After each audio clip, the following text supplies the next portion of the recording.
Yeah. But again, Getting ready to go live. Oh, how are you doing, madam? I'm doing okay. I'm doing okay. Yeah. We can talk more after. Huh? Yeah. Okay. Good morning, good afternoon, good evening. Everyone, where you're coming to us from, my name is Meta Parlikar. I'm the CTO and one of the co-founders of CasperLabs, providing our update to you today. I hope everyone is safe and well out there.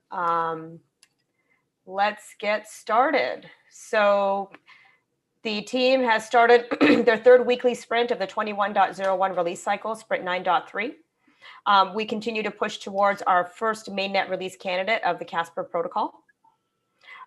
We are dropping in a brand new node discovery and gossiping protocol. And we're also fully focused on hardening and robustness this round, this iteration. So let's continue forward. We currently have a Delta testnet up with 4 validators. Excuse me. Those validators are banging on the system to make sure it's stable and robust. We plan to open it up for broad bonding tomorrow. I believe that is Joe's plan of record. Wednesday, yes.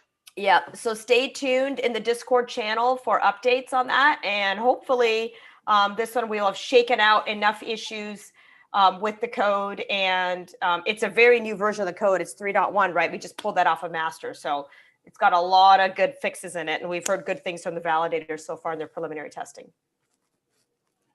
And another piece on the Delta testnet, if you participated in alpha and beta and you got an email on KYC, please do connect with Varun and get your KYC done so we can send you your VFTA. And I will also be reaching out to those of you from alpha for addresses to get your liquid crypto over to you. So look for an email from me on that. Probably have to do a form for that. We'll probably do a form for that. Current focus. So let's see, we've got our implementation of Finality Signatures. This improves the trust and security of the network.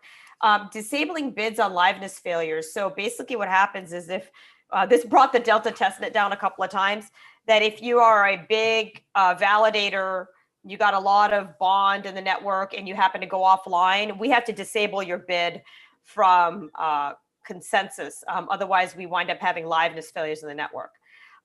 Crash recovery is part of hardening. So when the network crashes, how does it recover?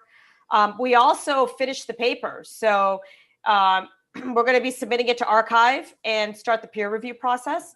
But now we got to spank CI to get it to build so we get the latest paper up on the website. On the node Rust side, libp2p gossip, and this is direct message behavior. This is the small network component we talked about. We are going to be removing the account hashes implementation. We'll still support multiple accounts, but internally in the global state, we're going to represent that as just the public key with a prepended 0, 1, 2, 3. It can support up to 10 different key types, 10 different encryption types at least. This is going to make things a little bit easier to track. So you can see the public key right in the global state. Network discovery, again, that's related to libp2p. So we are changing out to Kademlia from the small network component. That was the prototype. The Merkle proof, Merkle proof key enumeration. This is research on fast sync that we're doing. So we know we need to do fast sync both for upgrades. So this is really to support hard forks, protocol hard forks.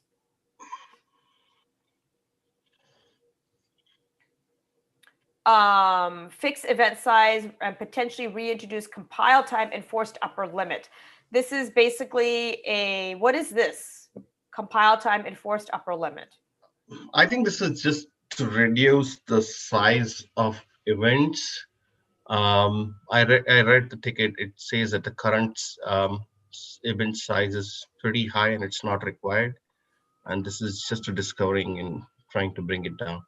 Okay. Check account when submitting deploys. So what this basically means is if you submit a deploy from an account, and because we have Turing complete payment code, it is possible to do complex things with payments. The account that signs the deploy is basically the guarantor. So if you have malicious code and you haven't provided enough money in the payment code, we will go after the account that signs the deploy as the guarantor account. So the account that signs the deploy will also need to have funds in it as a guarantor. That's what this is. And this is, again, to prevent another attack vector. Put deploy RPC endpoint will return an error if the deploy is invalid. So right now we just send a 200 and it just means we get your deploy, but we don't perform any validation on the deploy. So now what we'll do is we'll get a 200. You'll have some guarantees that the deploy is at least valid. S-test, we're extending workload generators. We're creating some scripts to help provision systems inside of EC2. And we are trying to get crates.io right into the publishing for the tag pipeline to speed up a release process. We're building our JavaScript SDK. You can get to it on NPM. And we're making more improvements on the event store and clarity. What are the Cypress tests? Do you know what those are? This is, I think, for the clarity. Okay, this is for automated testing? Yeah, automated testing. Okay. On the contract runtime, removing panics and expects where possible. This is one of the big things that we found in Delta testnet. So we're just going through, we're cleaning all that up. The contract runtime folks are also looking at the removal of account hashes. So that's another piece that Henry is working on. They're also helping. Somehow that ticket is in Node, so I included it, I think, in Node. Yeah, I get that. It's probably because it goes all the way through. It's a whole end-to-end thing. Or maybe just error on my side. I don't know. Yeah. Gas spot market specification. So Alex is working on this and creating some auction CEPs. So on the gas spot market specification, Alex is also doing a bunch of work around the ecom paper as well. So what are the pieces? How is our thinking on gas spot market? Do you want to talk a little bit about that, Alex? Right. So my thinking, pretty much, it's more or less exactly where it was, broadly speaking, several weeks ago, which is that, we are going to implement initially, a system that is very, very similar to Ethereum, except that because we have, consensus before execution, you will be, paying for all the gas that you're reserving all the time. And, in order to, kind of sweeten this medicine, we introduced the concept of partial refunds, right? So that if you reserve some gas and you don't use all of it, we are refunding you, some of the tokens that would have otherwise been spent.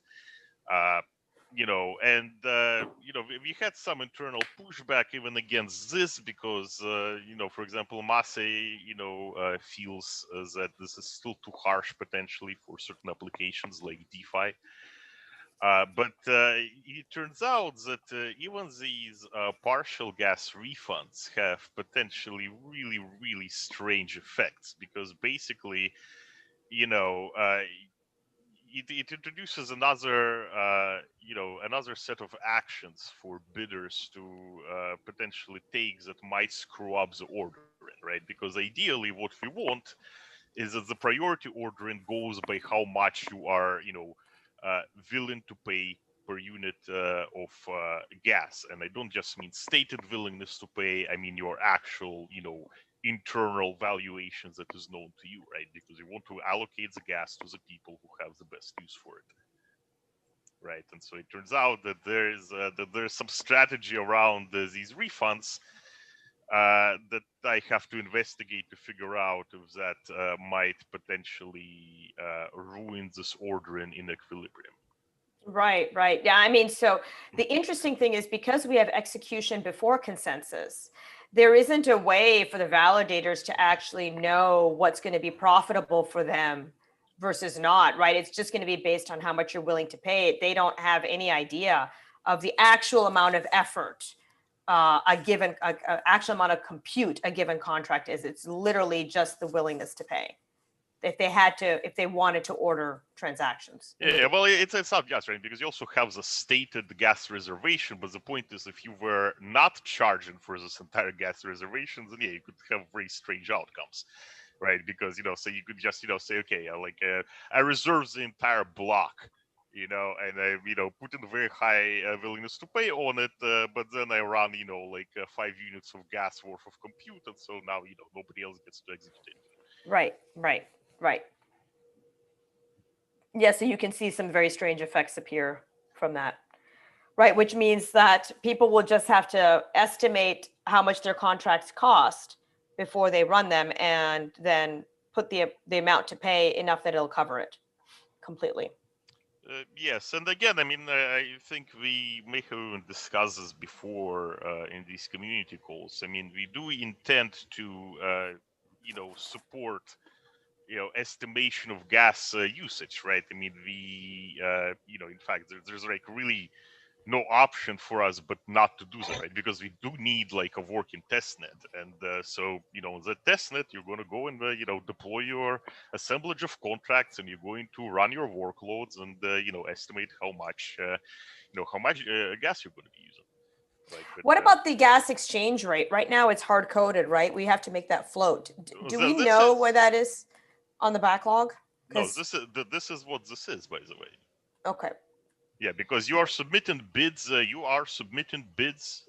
tokens currently.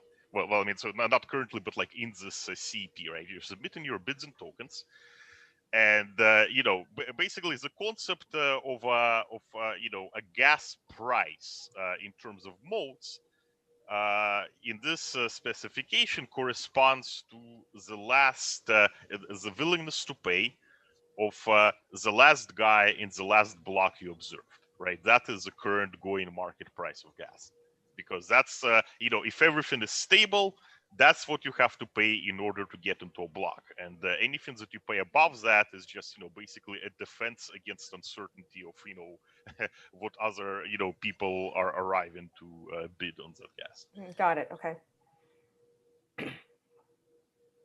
So the gas exchange rate is passed in the deploy line, and that is what is accepted right now. Right now it's hard. That's what you're planning on building. That's what you're specifying. Essentially, yes, right. I don't want to call it the gas, exchange rate, really, right? Because what you're passing in is, you're passing in willingness to pay. That's what you're passing in. Yeah. Right? Yeah. And then, the gas exchange rate, let's say, it's not really a thing that exists in the code. It's just it's an aggregate statistic about the behavior of the system. Yeah, right? yeah. There's a system, and you can construct the statistics that you can call the price of gas.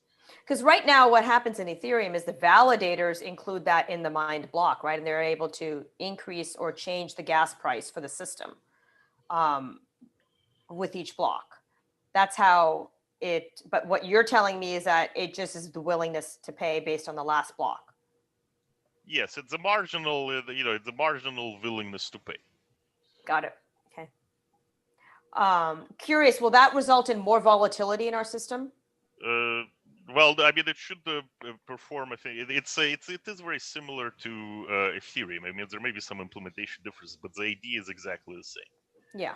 Right. So it will be. By the way, yeah, it will probably, if obviously, if people show up, yeah, it is going to be volatile. That's why we're also implementing the futures market to actually, solve that problem. Yeah. Right. Yeah. And the problem that this is solving is simply that currently we do not have any way to price gas at all. So.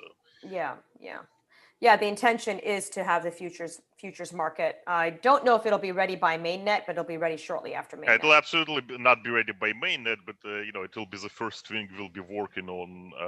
Post mainnet immediately afterwards. Yeah, that's going to be the main economics features that we're going to be working on immediately after the launch.